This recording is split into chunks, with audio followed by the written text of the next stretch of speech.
Assalamu alaikum wa rahmatullahi wa barakatuh. I welcome you to another interesting episode of this program, Islam is Beautiful, a program that's designed to let you appreciate yourselves as Muslims and add value to you as an individual. My name is Salma Aditutulawa. Thank you for joining us. Fortunate is he. This program is sponsored in memory of Ajiya Fauziya Kende Lola Hali. May Allah grant her Al-Jannah Firdaus. Ameen. His thoughts of Allah and Judgment Day. Alhamdulillah Rabbil Alameen. Today on the program we shall be discussing a topic that's of concern to a lot of people. A lot of us have something we call ulcer, and this is the month of Ramadan. We are fasting. You see some of them categorize themselves as the sick, some of them forcefully just still fast, and some have not even been diagnosed. They say they have ulcer. Now how can we manage it in the month of Ramadan?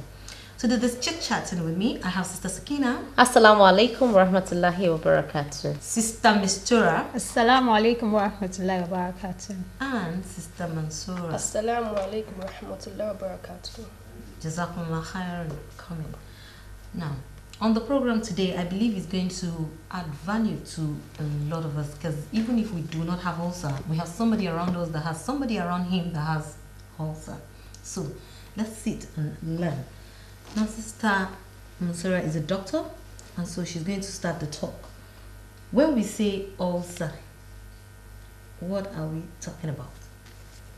Well, ulcer is a broad term. We call it peptic ulcer actually, and it's a broad term that incorporates both duodenal ulcer and gastric ulcer. But we have to know that duodenal ulcer is commoner amongst Africans. It's a lot commoner than gastric ulcer.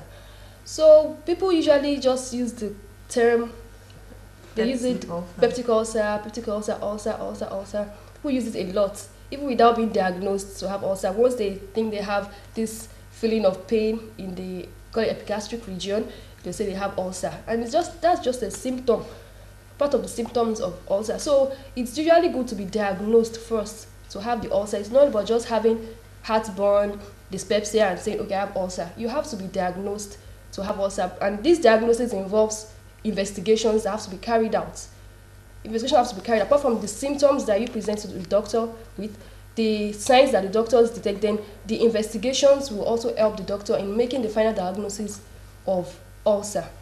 Okay, so can fasting in the month of Ramadan cause ulcer?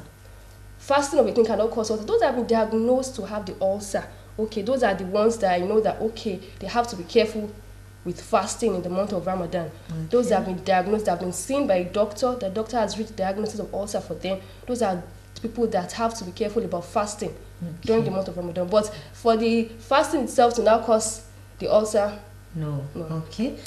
And to add to what she just said, Almighty Allah says in Quran chapter 2 verse 287, La yukallifullahu nafsan illa wus'aha, that Allah is not going to place upon you a burden beyond your capability. For those that have been diagnosed of ulcer, Allah has stated in the Holy Quran where He exempted some people, category of people from fasting, that He has exempted them from fasting. As she rightly said, that fasting is not likely to cause ulcer. It's possible you might have had symptoms of ulcer all along before, and probably during the fasting period it became more, it exhibited itself more. So it's not like fasting become a factor that majorly causes ulcer, but it could expose it if you already have the symptoms of ulcer already established in you. Now, if you have the symptoms of ulcer, Allah has recommended that you could be exempted from fasting. It's a category, there's a category of those people exempted from fasting. If you have an illness, if you have an ailment, you're exempted from fasting, as Allah has said that He has not placed upon us a burden that is beyond our capability. To add to what she said, I see the issue of ulcer and the way people address it as in two categories. There are some people that have ulcer and force themselves to fast. And there are some people that don't have ulcer or just have the symptoms, like she said, and don't fast. Okay. If you look at the two scenarios, none of them in Islam is acceptable. If you have ulcer, you've been exempted. If you don't have ulcer, you cannot take advantage of the situation and just say because you get heartburn, you're not fasting. So as a Muslim, we have to be careful that we don't fall into those two categories. If you have symptoms, like she said, the doctor said, get yourself tested and be sure of what is wrong with you. And if you've not been diagnosed and the doctor has warned you that fasting might aggravate your symptoms, then you stay off fasting, because Allah does not place upon us burdens that we won't be able to cope with. If you fast and the illness gets worse, you don't think you get any reward for putting yourself through that pain. Okay. Now, if one has it already, you say we can regard that person as the sick, one of the people that are exempted from fasting. How is that kind of a person expected to kind of the reward in the month of Ramadan? Yes, Alhamdulillah. Maximize the month of Ramadan. Islam is a complete religion. For Allah to have exempted them, there is a remedy of which they could benefit from. Those category of people are encouraged to feed the people that fast. You could pick a category of people that during this month of Ramadan, I want to offer iftar for them, or I want to, and you could also, of course, not fasting does not stop you from observing tahajjud. It doesn't stop you from doing your askar and all the normal things you're supposed to do. And when you're not even fasting, you shouldn't eat publicly, so that you don't tempt people that are fasting. You should eat when you have the ulcer and you want to take care of yourself, take your medications and everything. You should eat secretly, so that people beside you don't get tempted, or you don't cause a fitna to them. During the month of Ramadan, those that know that they usually have those symptoms, maybe because they are hungry and all that, they should try as much as possible to watch what they eat during Sahur and Iftar. They should have identified some foods that aggravate those symptoms, then such as the plantain, cassava foods such as gari, then caffeine-containing foods, things that have caffeine in them, or the coffee. You should try to stay away from those things that can make the symptoms worse. So it's about the intention and the sincerity. Okay. Now, for those who have been diagnosed that they have peptic ulcer and they still want to fast, do you think that they're not placing? Don't you think they're placing upon themselves a burden that Allah has not placed upon them? I think they're doing because that's what I feel. Yeah, Right. that's what they're doing. You said that two categories. Yes. Somebody has it already, but is still forcing.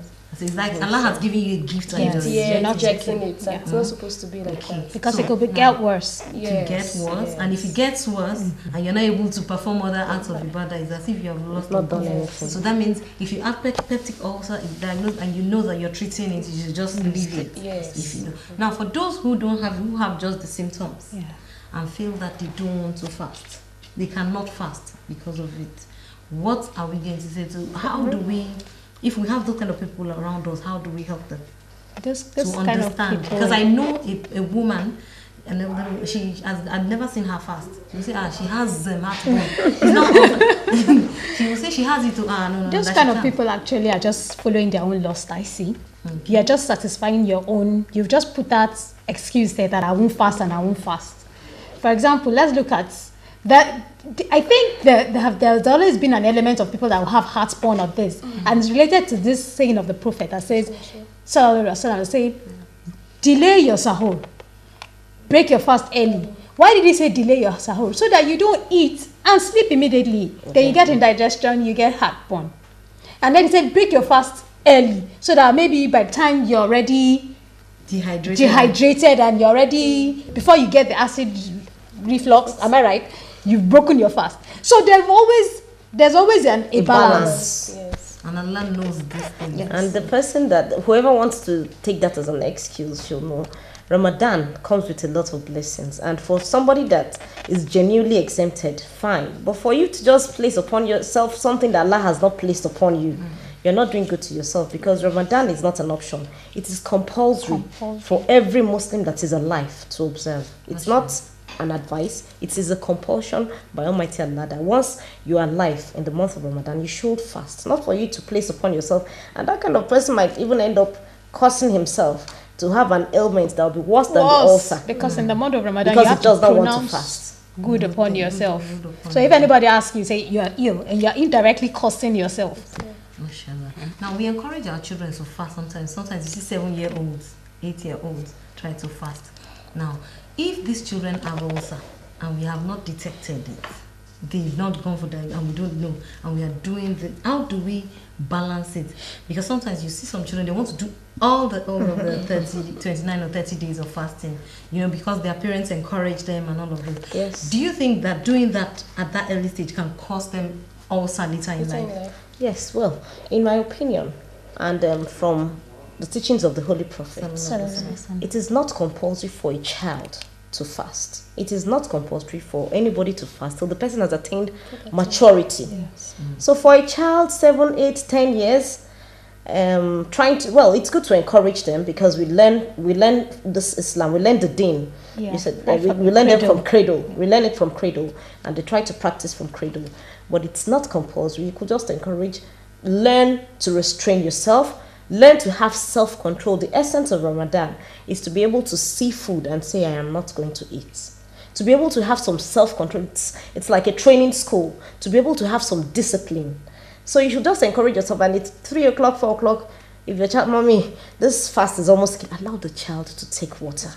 Allow the child to take food, because even Allah says, La ikraha fi din. It is not, Allah does not put a burden upon us. So we shouldn't now make this thing appear so difficult. You are not accepted, you are not forced to fast. Except you have reached maturity. 6, 7, 8. They're fasting and their parents will tell them, you mustn't, My sister, that is child abuse, because the Holy Prophet was kind to children. A child should, all you'd have to do is to make sure the child has some self-control. If he has tried up to 2 o'clock, 3 o'clock, allow the child to break. Or occasionally, weekends, you encourage the child, oh, it's 2 o'clock, 1 more hour, 1 more hour, 4 more, 2 hours more. Encourage the child, not for you to make it mandatory upon the child, because Allah has not made it mandatory for children to fast. Now, going spiritually, a bit spiritual now. Some people say that during the month of fasting, if they sincerely believe that Allah can cure them of whatever ailments they have, that has happened to people. Now, even if you have peptic ulcer and you take up the fast with the belief that it would that fasting, that period of piety would make you free of that ailment. You think some people can attain that level of spirituality? Yes, I believe The so. Holy Prophet Muhammad sallam was recorded to have said, Qala Rasulullah sallallahu alaihi wasallam, "Sawm that fast, and it will improve your health." This depends on the level of faith you have and the fast you are fasting. So if you have so much faith that it's going to work for you, mashallah, miracles happen. Allah is still the same that answers prayers. So Allah could, because of the faith you have, and that because you're trying your best to serve Him, heal you completely of that ailment you think you have. And then some people have over the time understood their systems. They have spectacles or they have heartburn, like you said, but they've known that don't let me go near this. If I eat this, let me manage it. Let me drink a lot of water. Let me don't break your fast and eat like as if you want to finish the whole food. I was eating bits. Manage yourself. So it's more of like some people know how to manage themselves even with their illness, and they'll still fast. So it gets down to knowing yourself and what works for you. And the prescribed drugs too, apart from the antacids that are used, there are other drugs that are used in the Some people can decide to be using the drugs, say they'll use in the morning when they eat the sahur, they use another dose at the iftar period. So that it's just like you said, studying oneself. Some people know that by the time they use those drugs like that, it works for them. All through the day they'll be okay, they'll be fine. They can fast for like 8 to 10 hours. And they'll be fine by evening. And I know a person that she even told me that she had due to use all those big drugs that they use for ulcer. She used them over a period of time and she was still fasting. Now she doesn't use any drugs anymore. And just like it's ulcer, the ulcer can become healed. Mashallah. By using your drugs, believing in Allah and serving Allah with sincerity, it can become healed over time. Because sincerely, I also believe in the saying that there's nothing that happens in the physical that has not been completed in the spiritual. May Allah make it easy for us. I think we're even lucky in this part of the world, because in another part, I understand 20 hours, they're fasting, 18 hours. Ours doesn't span more than 8 to 10 hours. And we are here, alhamdulillah, we thank Allah for the message He has placed upon us. Let's take our read a book segment and see what book we have to guide our understanding of this topic of discourse. Bismillah.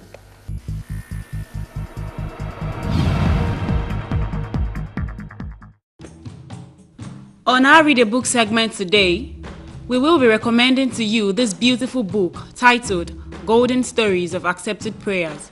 It is a 287-paged book that talks about the need efficacy, and purpose of prayer in detail. It specifies different types of Quranic prayer and their uses. It illustrates different invocations which are in the real sense request, which comes from the bottom of our hearts to Almighty Allah. We should feel assured that Allah will accept our requests, and we should do so with complete sincerity and devotion. Take this book today and give your mind some thinking. Remember, readers are leaders. For all the times I've been going astray, for all the prayers that I missed, I'm ashamed. I thought I broke my bond with God for my own sake. I knew it's time I had to change up my ways, and so I figured I would read Quran, cause I didn't want mama thinking that I took the wrong path. Now I'm making tawbah, alhamdulillah, I'm growing strong. I be fasting, praying to Allah, I'm getting closer. In this month of Rahmah, come over, we'll feed you, cause we love everyone. We're breaking our fast to the sound of the adhan, and I'm so excited for this month when my family having fun, cause now I know it's time to purify your soul. The blessed month has come, let's read Quran. Alhamdulillah, it's time for Ramadan. These 30 days we pray, let's feed the poor. Alhamdulillah, it's time for Ramadan. Yeah. It's the blessed month, time to build taqwa. Shaitan's locked up, no he can't stop us. I want a pure heart, not a full stomach. Now I understand more about the world hunger. It's so real, this how the poor feel. More love, we gon' make each other more meals. Praying tarawih till we got sore heels. Crying in sujood, we pray that the Lord will give us the reward. Forgive us for our sins, make us greater than before. Trying to count the deeds, but it's hard to keep the score. Unify the ummah and purify our souls. Glorify the nights, show us all the nur. For Laylatul Qadr, satisfy all the hearts of all of my brothers on the come up right now, all the Muslimin. We can tell the whole world Ramadan Kareem. We'll feed you, cause we love everyone.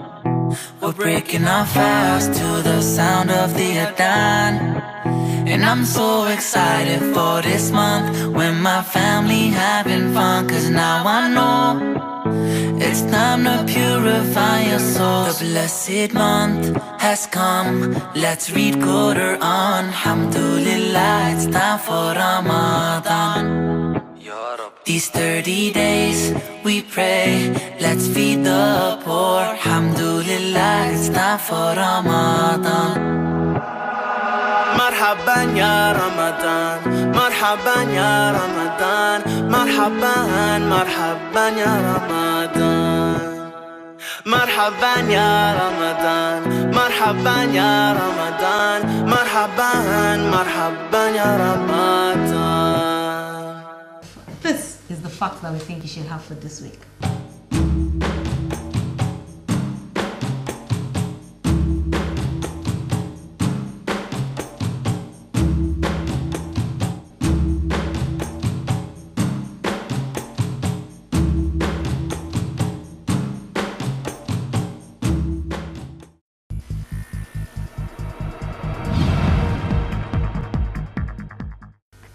Alhamdulillah, this is the question for the week.